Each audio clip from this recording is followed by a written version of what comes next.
What's going on, people, and welcome to a brand new episode of Too Many Games and Not Enough Time, where I get to speak to incredible gamers across the globe. Now, I'm loving all of the love and support for the podcast. Thank you for everyone who's commented about the rebrand. And remember, if you're listening to the channel over on Spotify or any of the other podcasts, make sure you give us a 5-star. Make sure you come over to the YouTube at MrMidasGames.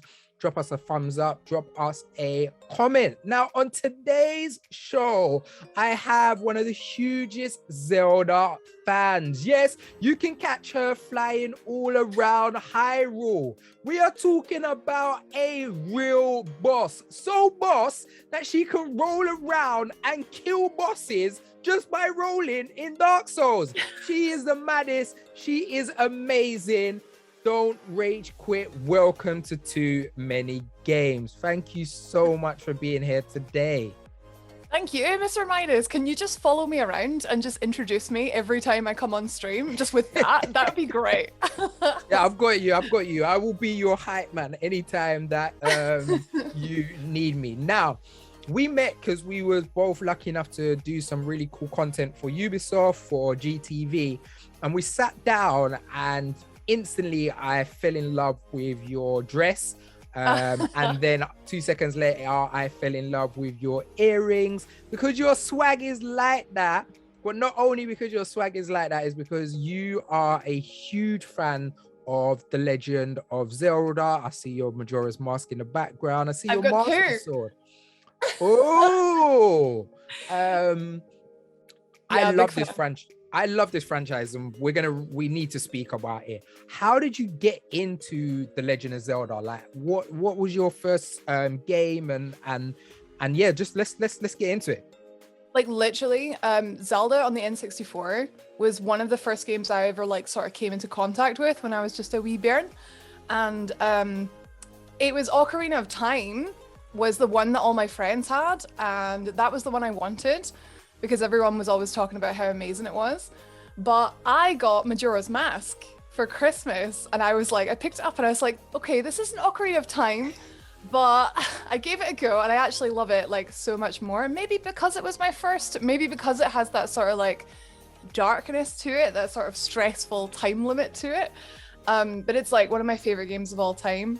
I remember also I had on the GameCube, I had Link's Awakening, which is very different, because I remember getting it thinking it would be, oh, it's going to be just like Majora's Mask, and it wasn't. But I was opened up to this other side of Zelda as well, and I've just always loved every single entry in the franchise. It's so crazy because there's so many people who started with Majora's Mask instead of Ocarina of Time. And their view of what a Zelda game is completely different. Like, the amount of people I know that are clamoring for that darkness that Majora's Mask is, because even though Majora's Mask was obviously built off the same engine of Ocarina of Time, it is a very different game. It's a lot darker, it's a lot scarier, and there's always that sense of doom in your background. That moon is just looking down at piercing on you. It's such an incredible game. It's mad because my first Zelda game was Link to the Past, nice. And I remember being in bed and your uncle jumps up and he's like, oh, I need to go and do something, and then you're Zelda's in trouble, I'm going to the palace. And then you go to the palace and you finally get in, and then your uncle's dead. I'm thinking, waste man, how are you dead already? You ain't even got into, you're literally at the beginning. Anyway, that experience always warms me. But one of the things that I can never get out of my head is putting on the mask in Majora's Mask. How did you feel the first time you saw that reaction when Link puts on the mask and he wows out? I know exactly what you mean. So basically with Zelda, it's funny with you mentioning Link to the Past, because for me, Ocarina and Majora and Link's Awakening, whenever I had Zelda, I would always spend a lot of time at the start of the game, but once it started to get scary, I would restart and I would play the comfy start of the game again, just running around Cockerney Forest in Ocarina of Time. So Majora's Mask, like you say, when you get some point into it and you get to take off the Deku mask and you turn back into normal Link, I spent so many times replaying that. So I actually got desensitized to the whole like horror of it because I just did it so many times. But yeah, and as a kid, like worrying about falling down a hole and getting turned into a tree, like that's a real fear. Like it was just so, I guess I've always really been into horror, so there's maybe something in that, but it was just this other side of, and then you look at, say, Breath of the Wild, just when you mentioned the moon as well, it is something they've sort of kept in Zelda. They've got this little thread sort of running throughout, because you have like the terrifying like blood moon in Breath of the Wild. Yeah. And I would love to see more of that in the sequel, like just that little bit of like horror to it. Well, that's exactly what I want from Breath of the Wild too. Like, Ocarina of Time is my favorite Zelda game ever, and that's the Zelda game I prefer. I haven't completed Majora's Mask because I only played it when I was a kid. I can't wait for it to come on the Switch Online store. I know it's coming in February, so I can replay it and literally complete it. But I would love that kind of the darkness that Majora's Mask has. I don't think a Zelda's ever done that since, and I think it's really needed. Like, Link's Awakening is the most bizarre Zelda, like having like, it's just so random. It's just like, Link's Awakening is basically a kid's idea. Oh, we can have a chomper and we can have this and we can have that, like, but a real darkness into a Zelda game. And I was getting that vibes from that first trailer. Was you? Oh yeah, absolutely. Have you played Twilight Princess? Oh yeah, I love Twilight Princess. Yeah, because that one I say is like maybe the closest. Yeah, but I still don't feel like Twilight Princess is nearly as dark as Majora's Mask. Even when the kids almost die, I wasn't as scared as I was putting on that mask. Why am I laughing at kids dying? I don't know. I'm sorry. I'm nervous. No, they didn't die. Spoilers. They're okay. They didn't die. It's yeah.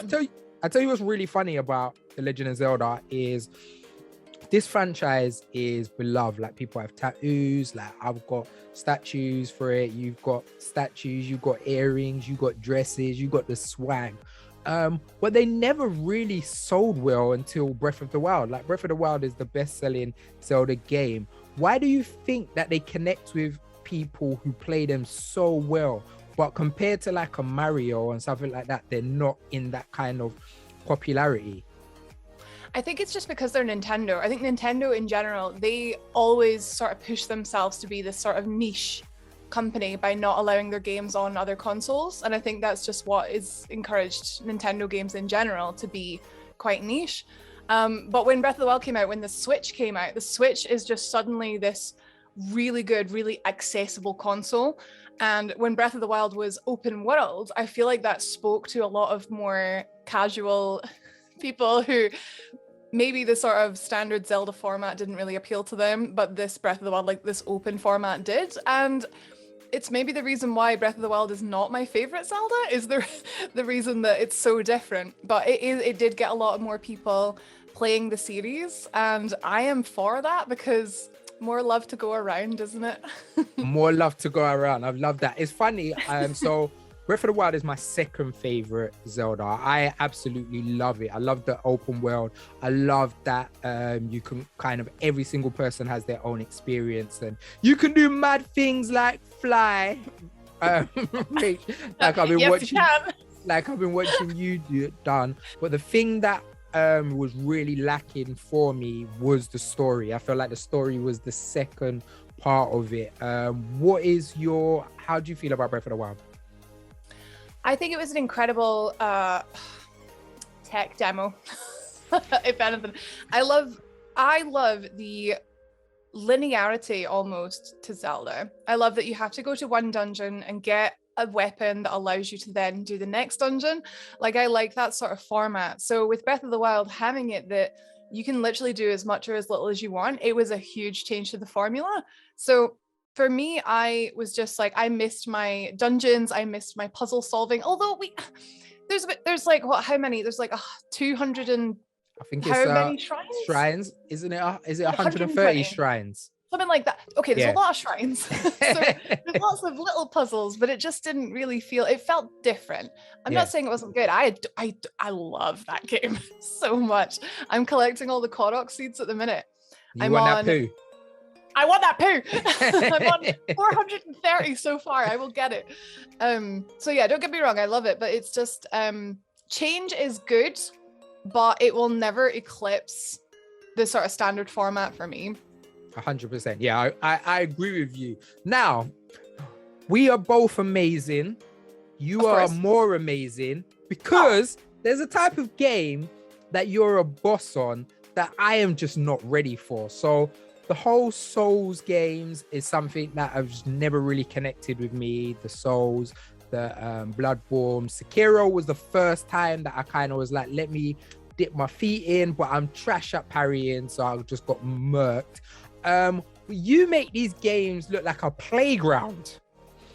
Like they're just easy. Like, how did you get into it? What is it that you love about this series? Oh, it's really hard. See, I ask myself this often. I'm like, why did I just decide one day to just play Dark Souls 1 like over and over again until I got really good? It's the setting to start with, the medieval fantasy sort of hideous sort of like Japanese kind of creatures and all sorts. Like, I love the art style. I love the gameplay. The gameplay is really like satisfying because you start off as a complete noob, completely trash, and as you sort of progress, you get good, and then you replay it, and suddenly it just all clicks, and it's just that feeling of, I used to be dreadful at this, but now I'm a boss, and just so I just keep finding ways to to tear it apart. And the way I like to do it is like you mentioned the rolling earlier, I like to go for things that are going to make people laugh. So for example, I've done a run where I literally just punched everything to death, and I've done a run where I just rolled everything to death. So my angle is, yes, I want to look like a badass, but I want it to be something people talk about. Like I played it with one hand, just because it's funny, I guess. Like, I've got two hands and I can't play it, and she's just defeating it with one hand. So you are a boss. So Rach, let's take it back a little further. So obviously we said Zelda was one of the first games you ever played, and you've kind of destroyed, was it Demon Souls or Dark Souls you've been destroying? Well, Dark Souls 1 is my main, but I do play Demon Souls, Dark Souls 2, Dark Souls 3, Bloodborne, Sekiro. Yeah. So you dominate the whole batch. But not only are you an incredible gamer, you're actually an incredible content creator, and you created a super dope community, and your content's really fun and engaging, and you just have me in stitches. What made you want to get into this space? How did you start your content creating journey? It's quite a strange story, actually. I used to work in a retail store, like game, selling video games, and we were one of the biggest in the country. And we were approached by Microsoft, a sort of section of Microsoft, who wanted to get into like live streaming as a way of promoting their games, Microsoft games, online services, Xbox Live, that kind of thing. So they actually built for us a small like sort of streaming studio in our store. And I used to sit there at the end of my shift. So I would work for 4 hours in the store, and then for 2 hours I would sit and play the latest Xbox games, and I would sort of educate people. I'd say, this is how much it is, come on down. We sometimes had little promotions where I'd be like, oh, tell them that you watched the stream and we'll give you whatever. So that's how I got into it. I just thought, oh, this sounds fun. Like, I think I would be quite good at this because I'm quite good at talking. So I was like, I'll give it a go. And it ended up being really good. And I think I very quickly realized I'm very good at this. So I ended up leaving game. I actually went into editing for a while. And then I got into presenting, and I sort of started my own sort of channel, like just off the back of the game one. And the rest is history, really. That is amazing. So to think that Microsoft made you quit your job at game. Well, no, I mean, no. I'm only joking. No, that's really dope. That's really interesting. So it's funny because, so to the people in the US, the game is our big video game store. over here, and for them to actually say, raw, we understand, because I feel like Microsoft were probably the leader in understanding where everything's going to be going online with online services. So for them to actually come in and build something and for you to be able to create your channel, not even create your channel, create yourself and your journey in this way is super dope. It was so cool. It was bizarre. Like, it was really bizarre. And I think, yeah, very quickly, like I said, I was like, I knew how powerful this could be. At the end of the day, it lasted, was it 2 years or was it 1? It was like a year and a half, and it did really well. But at the end of the day, game, understandably, didn't really want to put any more money into it. They didn't really see a direct sort of profit from it. And that's where I sort of went, right, that's okay, but I'm going to go and do that. So yes. So, you know, I'm not the Souls guy, but Elden Ring's got me interested. It's got me rubbing my chin. It's got me saying, this looks pretty interesting. And everything that I've seen of it looks like it is more akin for people like myself who maybe not grown up playing Dark Souls or grown up playing Sekiro and been amazing at those games and kind of giving us a bit more intricacies. Is this a game that is number one, day one for you, that you are hyped crazy about? Mate, I am preloading it and I am streaming at midnight. I have never been more excited for a game launch. So excited. What is it about you? Is it just having something new in that world? Like, what is it that gets you so gassed? Is it just you love From Software? Like, tell me. Yeah. I love all From Software games. This is the first, this is their first big release that I've been like in a really good position like to stream it. When Sekiro came out, when I was working for on my previous job, I was reviewing that, so I wasn't actually able to like stream it at launch because I'd already played it. But this is the new big launch for me, and I love Game of Thrones, so like obviously George R.R. Martin being involved in it really excites me. It's literally like two massive fantasy worlds coming together, and I just know it's going to be awesome. I did get to play the network test. I don't know if you tried that. Do you know what? I was so gutted that I missed it because they sent me it, but I just didn't have the time. No, it was like one weekend or something. I had like my parents over and I was like, Mum, can I need to go for 3 hours. Is that okay? But the network test was really good. I really liked what I saw, and it was just a tiny little slice of what's to come. Oh, I'm so excited. I love it. Rach, 2022 is going to be an incredible year for gaming. Like, we've already had 2 huge games with Pokemon Arceus, that's just kind of blowing what a Pokemon game is. Sifu, which are getting people excited for difficult games. Really quickly, what are you excited for this year other than Elden Ring? Well, we do have Horizon Forbidden West coming out next week. Actually, I think it is, but I'm not going to be playing that until the end of March because Elden Ring. I'm also quite excited for God of War Ragnarok, and if we get a release date for the Breath of the Wild sequel, possibly in the winter, that would be great too. Is Splatoon 3 coming out this year as well? Oh yeah, Splatoon in the summer. Yeah, I see your inkling up there. I know you're about that you're squid. You're about that squid. I'm all about that squid life. That squid life. Rach, we're running out of time. I could speak to you all day, but I want to make sure that anyone who's excited about you, who's all about that Dark Souls life, who can't wait to see you learn new techniques all around Elden Ring, if you had to send people to one specific piece of content or somewhere to watch your stuff, where would it be? My main home is on Twitch, so you can find me at twitch.tv/DontRachQuit. And 4 days a week. Yeah, and she is incredible. Super dope. Just before you go, I gotta say, I couldn't stop laughing when I was watching your VR video. Oh no, you watched the Alien video? You had me in stitches. So I would recommend go and watch the Alien video on her YouTube. It is amazing. Rach, thank you so much for coming and joining me on Too Many Games today. Thank you so much for having me. It flew by. I know, like you blink, it's just like I need to start making them half an hour long, but the gist is it's a 20-minute pod. So thank you so much for everyone who stayed with us. Make sure you go and check out Rach, as I said. Remember, if you're listening to us on podcast services, make sure you give us a thumbs up. Make sure you give us a 5-star review. Tell us how great we are. I've been Mr. Midas. She's been DontRachQuit. You've been the MVPs. We out of here. Peace. Thanks.